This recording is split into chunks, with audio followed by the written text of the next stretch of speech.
All right, let's just get right into it. What in the world is going on with AI and education? It's a question that feels like it's on everyone's mind. And honestly, the situation is kind of wild. The whole thing really blew up with this one moment that went completely viral. You have this UCLA grad, he's got his laptop open during his graduation ceremony, and you can see a chat GPT screen glowing. And of course, the internet did what the internet does. The top comment was just pure gold. Did bro really just pay $160K for a chat GPT subscription? But like with pretty much everything in this new AI world, the real story was way more complicated. The student, his name is Andre Mai, he wasn't cheating at all. Turns out he was just finishing up some work for, get this, an AI class. And his professor knew all about it, totally gave him permission. His story is the perfect little snapshot of this huge, messy, confusing picture. And that brings us right to our first big topic, what many are calling education's AI crisis. And listen, crisis is not me being dramatic. Within just 2 months of ChatGPT coming out, a mind-boggling 90% of college students admitted they used it on their schoolwork. I mean, the genie wasn't just out of the bottle, it blew the whole bottle to pieces, instantly. And what's really wild is just how fast and how wide this spread. We're talking 82% of undergrads, but also 72% of students in K-12. And for writing assignments, over half. This wasn't some slow burn trend. One report called it an extraordinarily rapid adoption. No kidding. So as you can imagine, this just sent schools into a complete and utter panic. And the responses have been all over the map. It's a total patchwork of confusion. You have some schools doing outright bans, blocking it on their networks.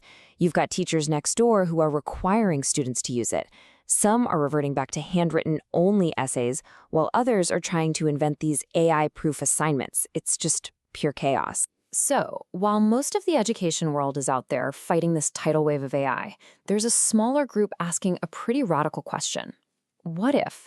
What if we just surrendered to it? What if we embraced it completely? And that brings us to a fascinating new model, the Radical AI School. So, say hello to Alpha School down in Austin, Texas. Here, AI isn't some sneaky tool you use to cheat. Nope. At Alpha, AI is the teacher. The students get through their entire core curriculum, math, science, history, all of it, using AI tutors. And they knock it all out in just 2 hours a day. And this chart, this really shows you the fundamental flip in thinking. See, in the school system most of us grew up with, time is the constant. You get 1 year to learn algebra, right? But the learning, that's the variable. That's why we have A's, B's, C's, and F's. While Alpha flips that on its head. Here, the learning is the constant. You have to master a concept before you can move on. It's the time that's variable. You just advance whenever you're ready. So what's the result of all this? The school's founder calls it the gift of time. With all their academics done in just a couple of hours, students get the rest of the day to dive into passion projects. They're starting businesses, learning wilderness survival. The claim is that they just glide from excitement to excitement. I mean, sounds pretty incredible, right? Okay, I know exactly what you're thinking. This all sounds great, but it's just some fancy, elite, $40,000 a year private school thing, right? And, well, yeah, kind of. The tuition is definitely steep. But the model itself is starting to expand across the country, and it has some really powerful people backing it. So it's positioning itself as a serious look at the future of education. Okay, so you have these two totally opposite worlds, right? One that bans AI, one that builds its entire school around it. But that leaves this massive, crucial question hanging in the air. What is all of this technology actually doing to our brains? And that brings us to the actual science of your brain on AI. A recent study from MIT came up with this really powerful idea, cognitive debt. And the best way to think about it is like you're taking out a loan on your future brain power. Every time you over-rely on AI to do the thinking for you, you're weakening the neural connections that you're going to need later for solving problems on your own. And the data they found is pretty stark. They had people write essays, and they actually measured their brain activity while they were doing it. And look at this. The group that used AI, their brains showed way weaker neural connectivity.